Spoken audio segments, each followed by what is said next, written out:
Welcome back to Work and Wander, where career stories meet dream destinations. I am your host, Jay Cocarulo, and with me, as always, on this beautiful day, Jessica Badlam, my fantastic co-host.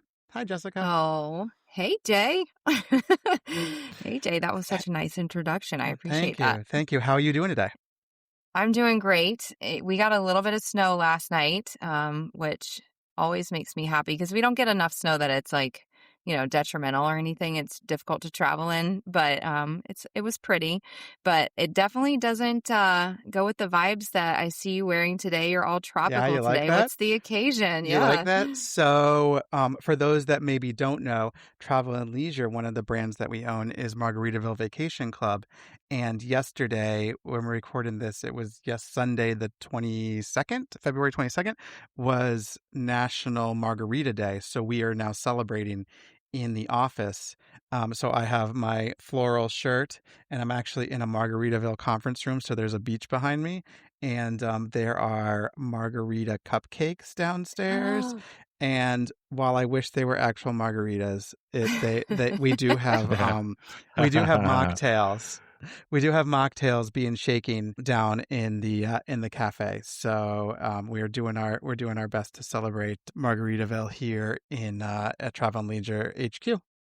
That is so fun. Margaritas are my favorite cocktail, so I wish I was there. But as long as you guys are celebrating the holiday, I'm here for it. That's what we're doing. Speaking of celebrating, someone who loves floral attire is our guest today. Yes, he is always very, very well dressed, and I am so super thankful that I get to introduce him today because he is my fearless leader. So we're joined by Jim Kidd, Senior Director of Talent Acquisition at Travel and Leisure. Jim has spent nearly 2 decades with our organization leading recruiting efforts, particularly in the sales and marketing space, and he builds high-performing talent acquisition teams. He's helped shape how we attract, develop, and hire top sales talent across our business and brings deep leadership experience from years of growth and change within the company. We are so excited to have him join us today on the podcast. So welcome, Jim. Well, thank you, my friends. It's good to join you. I think I should have went down to the corporate office today. It sounds like a lot of fun. Yeah. Yeah, you're missing margarita cupcakes, man. That sounds good. Well, thank you, Jim, for joining. Jim was one of the first people to welcome me when I started, what am I at, 3 years now? But I remember seeing Jim in his floral sport coat, welcome me to the building over 3 years ago. So we're excited to have you here on the podcast. But while I've been here 3 years, you have been here close to 20. Can you walk us through like what that journey has been like and how the role has sort of evolved over the last 2 decades? Oh, sure. I'd be happy to. Boy, it's been a journey, and I choose that word purposely because of what we do.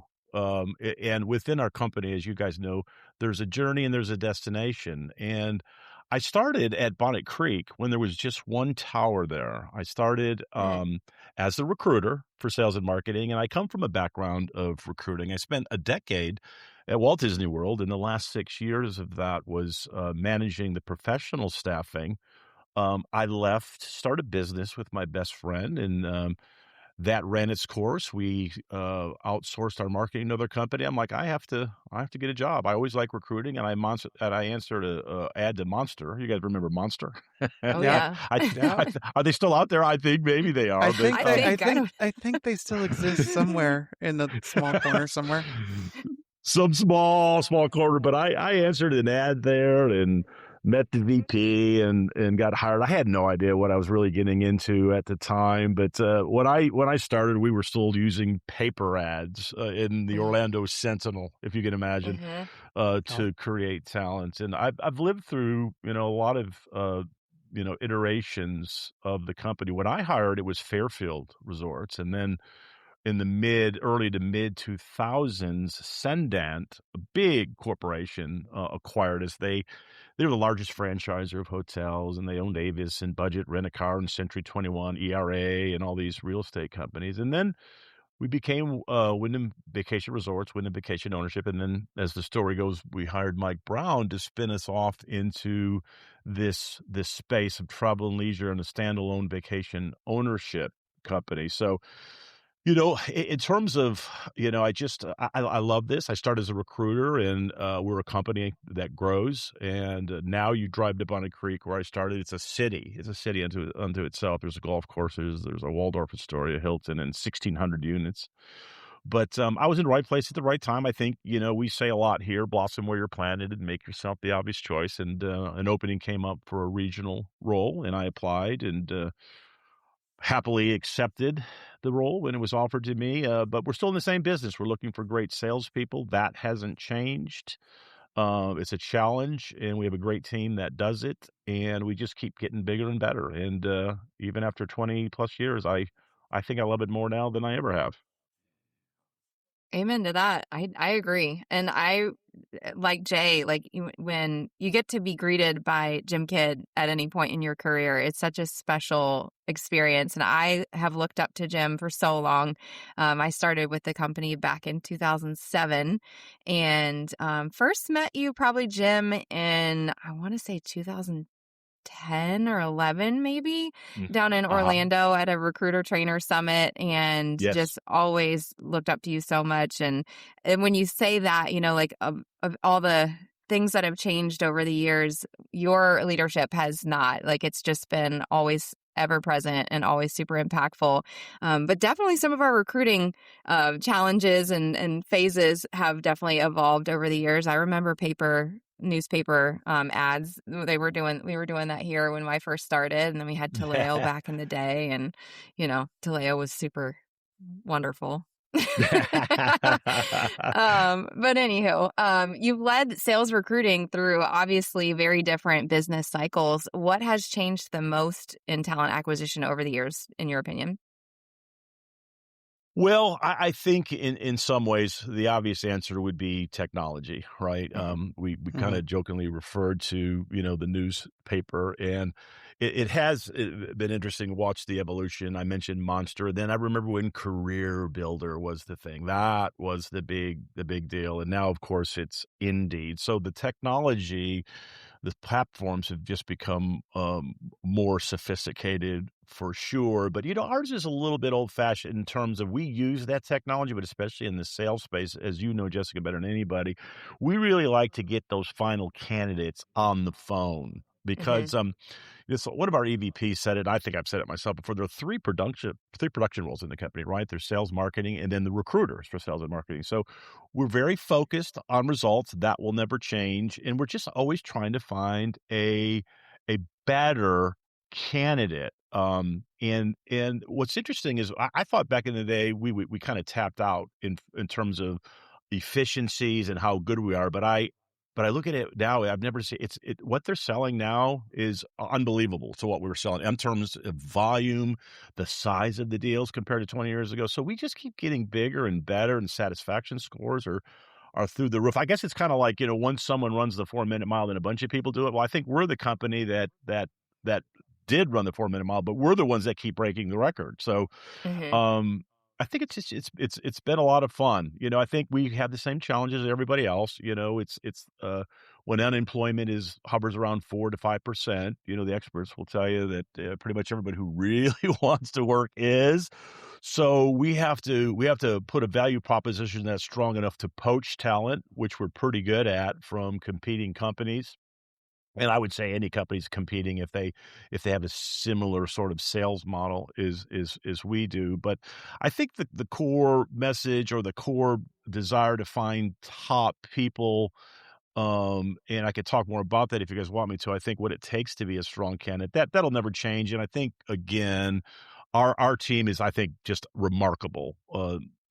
Jessica, you're remarkable. The people you lead, they're great. They know how to do it. They do it with integrity. And it's a lot of hard work to do it the right way, but that's the way we do it. Yeah. Well, thank you for Jessica that wanted to have you compliment. on so that you could talk about her, is what I heard. Well, I don't think I don't know that there's a bigger fan than me. There might be, but everyone actually is a fan of I Jessica. compete you I for mean, that. there's I just compete you for that. Guys, I stop. know I'm you do, but blushing.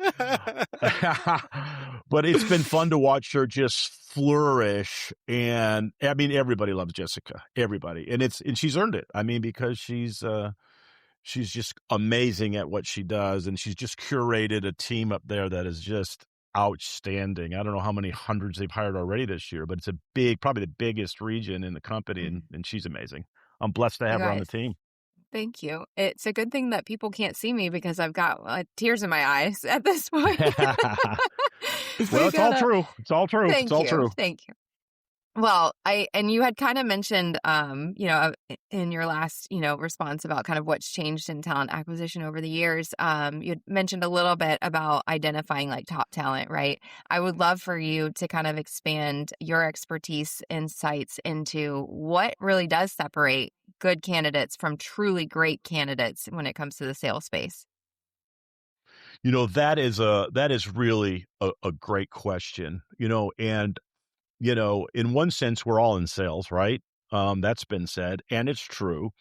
But there are different types of sales, right? And I look for people that have had the experience or show potential to have the ability to sell something that no one's looking to buy, right?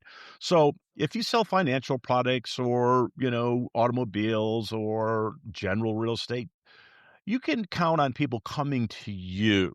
Hmm. They may not want to buy that new Lexus today, but they're on that parking lot for a reason. They're looking and they want it. Us, it's a different deal. So we have to take people that, are talking to people who don't want to buy anything. I remember years ago, Steve Holmes, our CEO, said people don't understand our product until, we explain it to them. They don't know they need it or want it until they understand it. Well, it's kind of the same thing with selling it as an opportunity. But I would say right off the bat, a strong need for achievement is absolutely necessary. And Right. alongside of that, an optimism, like an expectation to win, but also willing to put in the work ethic. A lot of people, we joke about, salespeople, they work 35 hours a week, make a lot of money. But I look at the very best, and when they are working, their work ethic is impeccable. And when I always know when someone new is going to make it based a little bit on that, right? If they're early morning meetings, they're the first one there. They're taking copious notes from the people who have gone before them and who have succeeded. And what I love about sales too, it's so diverse. It doesn't matter if you're black, white, Asian, doesn't matter if you're straight, gay. Just all it matters is if you can sell. It doesn't matter if you're older like me or younger. There's this kid that won President's Club. I saw him at a career event like over a year ago, and he looked 12 to me. I'm thinking, oh my. And but by golly, a year later, if I didn't see him at President's Club, he's 21 or 2 years old. So Wow. it is about those core values of achievement. Are you coachable? Some people come to us with years, I mean, a career of sales, and they're just not coachable to our way and our culture, and they don't make it. And Hmm. Yeah. competitiveness. I love to, I don't ask questions too much anymore. I'm not in the interviews, but I used to love to ask people, are you competitive? And generally speaking, if they are, they'll start laughing. If they're not, they'll say something like, well, I played softball in my church league 20 years ago. That's not the answer I'm looking for. I want to hear last night I was playing my kid, on some, TV, PlayStation or whatever. And I love my kid, but I wanted to crush her, I mean, they kind of laugh about it. And I think, yeah, that's it. But then I always tie it back to work. Now, then I'll say, well, how does that show up at work? And then I'll ask for a couple of examples. But I remember when I used to work out with a buddy, we run on treadmills next to each other. We were both competitive. If he'd look away, I would up my speed and incline. You know what I mean? Because we wanted to Hmm. have the fastest speed at the end. It's that sort of mentality. Yeah, I am 100% with you on that. And my kids know that their mother is very competitive and I'm not going easy on them when we play games. We love to play Uno as a family, and there are absolutely no rules, no mercy when it comes to playing Uno against me. I So, love it. I love that. I also am fairly competitive, and there's usually no mercy. Though I will be humbled that for the first time, my 15-year-old beat me in table tennis last night. So I oh, know I had to are you swallow okay? that. Are I you was not okay? okay. I was not okay for the right. It's like, oh, when they were younger, I used to Mario Kart and be now they know all the I know. Mm. It's a different world as they grow up. That's a quite a milestone, Jay. Quite a I milestone. know. It I is. know. I know. I know. Well, there you go. And I threw it out there for everyone. N- on your this is like Jim is giving all the behind the scenes uh tips and tricks to recruitment here at Travel and Leisure. But what is one sort of leadership lesson that you've learned during your time here? You've been here for so long, but what's one leadership lesson that guides you even today? Oh, that's a good question, Jay. I think now this may sound like common sense and maybe sort of generic, but I really believe it. And that is, again, I mentioned earlier, we live in a very production oriented world. So results, you have to have a laser focus on results. But I think to be the best, to be better than good, I think you have to focus on both relationships and results. Mhm. And one thing I stole so many years ago, I don't even know who I stole it from. I think maybe Ken Blanchard, if you remember the name, the 10-minute manager or whatever that was 25 years ago. He had an acronym in that book that just so resonated with me. I've kept it in my files all these years, and it's an acronym to the word serve. And it goes like this: S to see the future, right? Pay attention to the trends. Where's technology going? E, engage and develop others. R, reinvent continuously. V, value results and relationships. That's kind of what made me think of this. And then last E is embody the values, whether that's hospitality with heart, it used to be count on me, whatever your company's culture is, whatever the values are, that's our culture. And we have to look for that in our potential candidates because they're going to perpetuate and carry on the culture. Like that. I think it's a great acronym. And I think you do that so well with the balancing relationships and results. And so I know that you instill that in your team as well. And it makes all the difference every day. So great insights for sure. But, since this is Work and Wander, we have to talk travel as well. And the first thing I want to say when we get to this travel section is a congratulations to you for recently attending President's Club and Woo! earning your bronze legend status. So that cannot Oh, go unnoticed. So major congratulations there, Jim. Thank you so much. Oh, wow. The company went all out again. It's just amazing, these trips. Thank you so much. You're welcome. Well deserved. You deserved all the celebrating. And I saw the videos where everybody was clapping for you, and it just made my heart really happy. So I'm glad that was Oh, well recognized and a great experience for you. But working in the travel industry for so many years, how has that actually shaped the way you think about vacations personally? yes. Yeah. Again, wow, these are great questions. It really has over the years. It probably took me a couple years to get to this place, 2 or 3, maybe even 5 years into the company, but I realized at a much deeper level that vacations are more than just fun. I mean, they should be that, of course. That's the end goal, but I really have come to believe that they are necessary. And there's all kind of empirical data, not that we would get into this necessarily on the sales floor, but there's just evidence that's really hard to deny. I mean, the best vacations, of course, are when you can go 2 weeks straight. Those are the Hmm. best. And if you can do that, there's empirical data that says for a woman who takes a 2-week vacation every year, she's 40% less likely to have a coronary event. So I've come to the place of thinking vacations as fun and a getaway. Yes, they are, but I view them as necessary. And then beyond the health benefits, it's maybe even more important than that, if that's possible, is the memories. Hmm. I could tell you, and I'm sure all of us can on this call. There's so many stories I can tell you that I've heard over the years directly from families that own with us. And I used to kind of go undercover when I travel on business. I'd go down the pool for a little bit and just talk to owners. And I'd ask them if they like it. And it's amazing, like almost without exception, everyone always loves our product. And then there's really great data from ARDA, the American Resort Development Association. They do a deep dive every year, but people that own it really, like 86% plus, really like it, enjoy it. But then when you talk to people one-on-one, there's the time where they had that family reunion in Myrtle Beach or Gatlinburg, and it was grandma's last time to be with the family at large. And then, of course, the memories that would to keep. And then I've talked to ladies who, um, kind of willed, if you please, or given points to their kids for their Hmm. honeymoon. So for me, it really is about creating a legacy of memories for your family. When you've been around long enough, like us, we've heard these stories, and it just keeps you motivated to realize what you're doing really does, make a difference. And in two ways, Jessica, you mentioned President's Club. I was very blessed to be there. You know what? The most fun thing for me was walking around the corner when the company sponsored a Super Bowl event. And there, I just kind of bumped into him was Art Barkley, and I hired Bart in 2006. He's like the number one or two sales guy in the whole company. He just gave me a big hug, and he just held it for like Oh, a minute. I think this is his 15th win. He goes, it wouldn't be, if it wasn't for you, I wouldn't be here. I said, well, thank you, but that gave the joy that gave me. yeah. And then another person, Aga, I hired her in 2005, guys, and she was just, gave her a big hug. We had pictures together. So between the friendships we build internally, how we change people's lives internally as recruiters, you know, that's what we do with our owners, right? They come back and buy more. They love it, and it may sound corny, but I can't think of anything I'd rather do.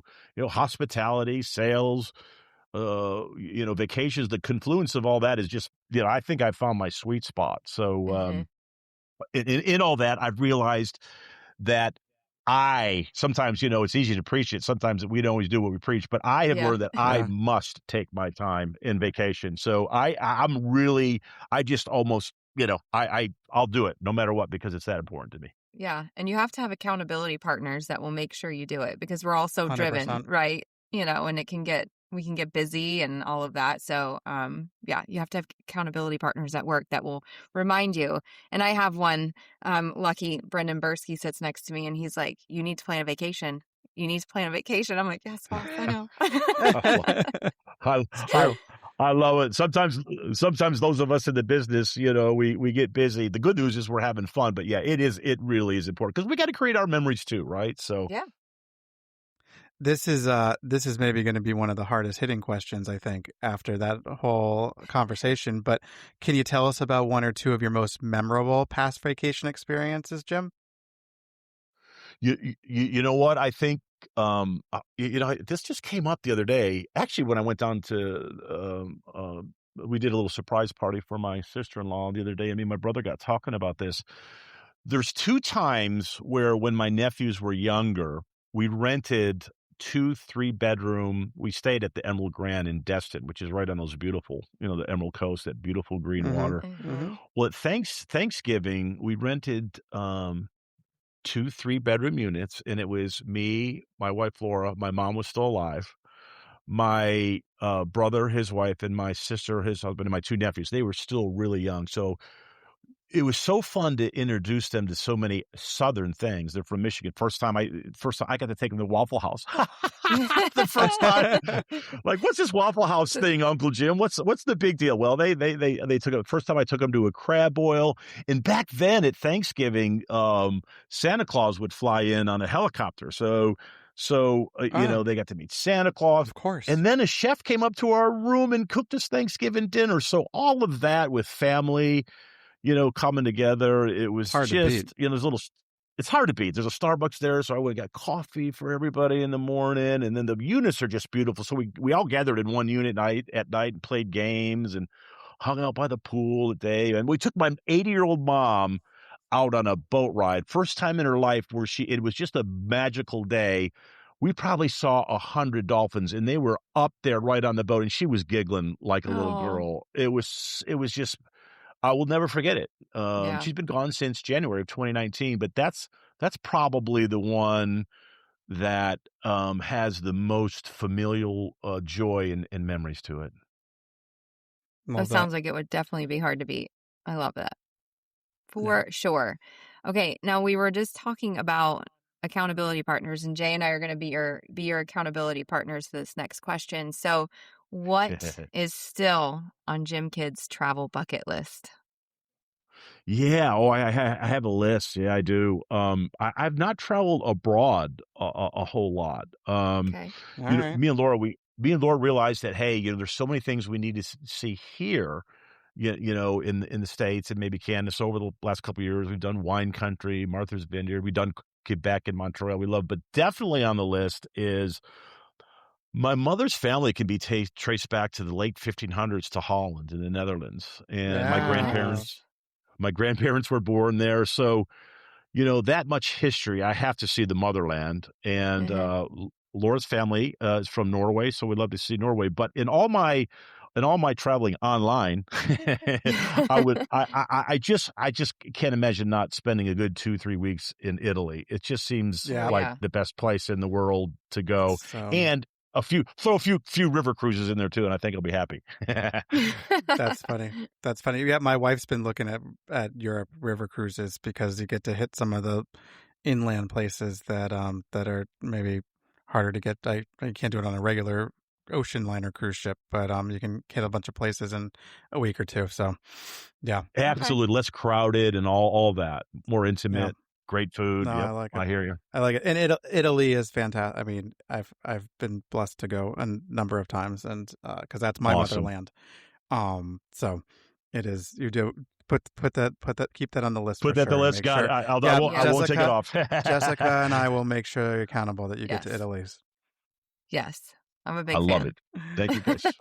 All right, Jim. Well, before we get to our wrap up, we have, and I know you're a fan of the podcast, so we have the suitcase sprint, which Jessica will be littering you with questions. And the first thing that comes to mind, you just shout it out in rapid fire style. You ready? Okay. Yeah, I think. All right. As ready as I'll ever be. All right, awesome. We're going to start with an easy one, and we're keeping tallies on this one. So, window seat or aisle Uh-oh. seat? Aisle. I knew you were going to say that. You're very tall. He's tall. That's Yes. fair. That's very fair. All right, early morning flight or late departure? Early morning. Mm-hmm. See, I feel like I already know these answers for him. It's good. Yeah, you know me. Early morning. All right, first day of vacation. Do you explore immediately or are you easing into it? I'm exploring right away. Okay, I like it. Big cup of, find the best coffee shop, and then I'm on the go. Got to Yeah. leverage the time. Ask the locals, see where you should go. Mm-hmm. Absolutely. All right, carry on only or are you checking a bag?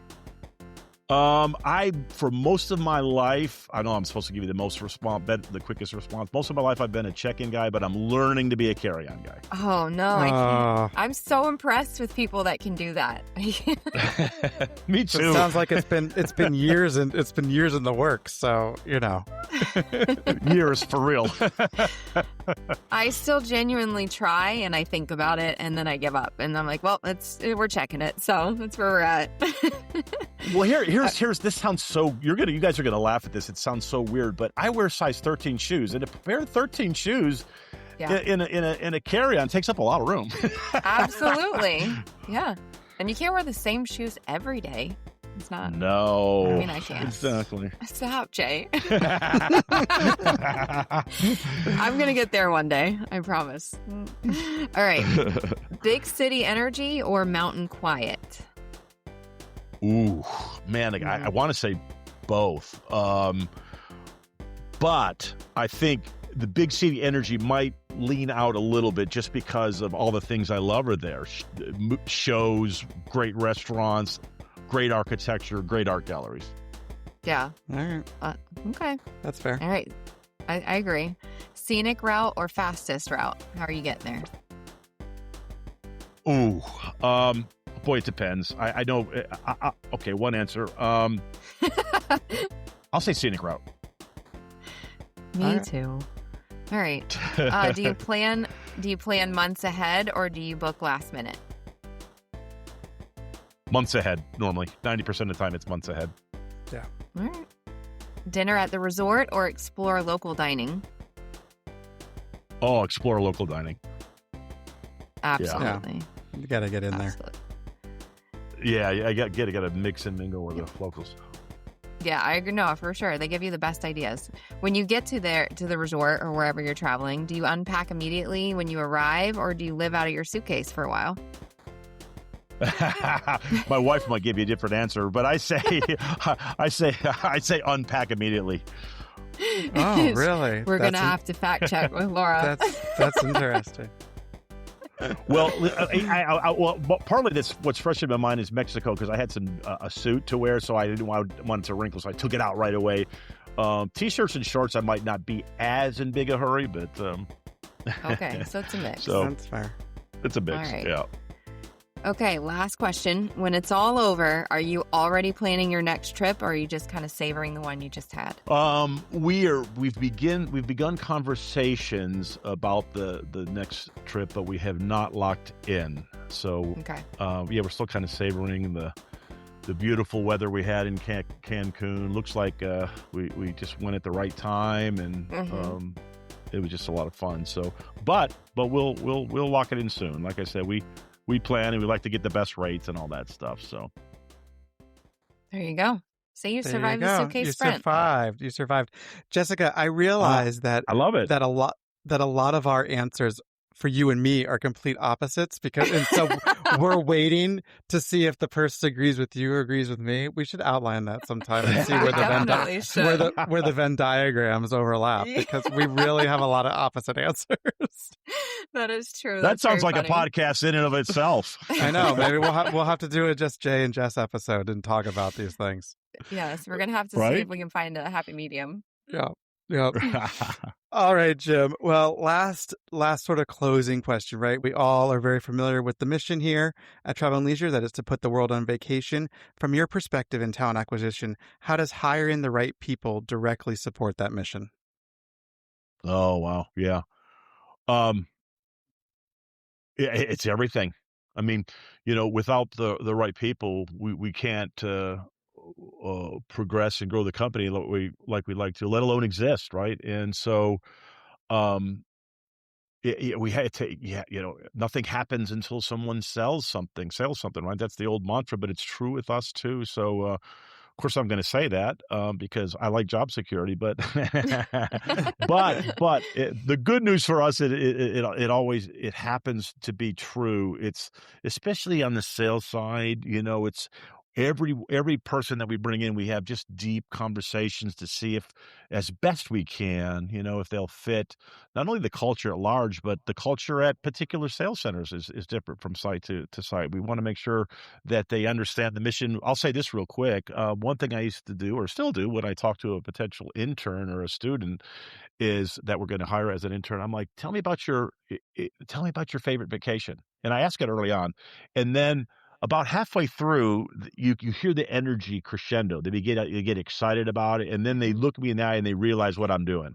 I'm kind of testing them to see what their passion is and if they can talk about vacations with energy. And that's, so you have to believe in it, right? I know it sounds corny, but if you don't believe in it, I think you won't last. You won't make a career out of it anyway. Those people that are there 20 years that I mentioned, they believe in this and they live it. So, yeah, I would say that's it. It's just, I mean, of course it sounds maybe a little egotistical, but without us, nothing is sold, right? That beautiful product just sits there. So that's how I right. feel about it. Well That's said. perfect. Well said. Thank you. OTA. I love it. All right. Well, this has been a super great episode. Obviously, a lot of wonderful insight. Thank you, Jim, for joining us today on Work and Wander. We've really loved hearing your perspective on leadership, on hiring strong teams and building strong teams. And to our listeners, thanks for tuning in. And until next time, keep wandering.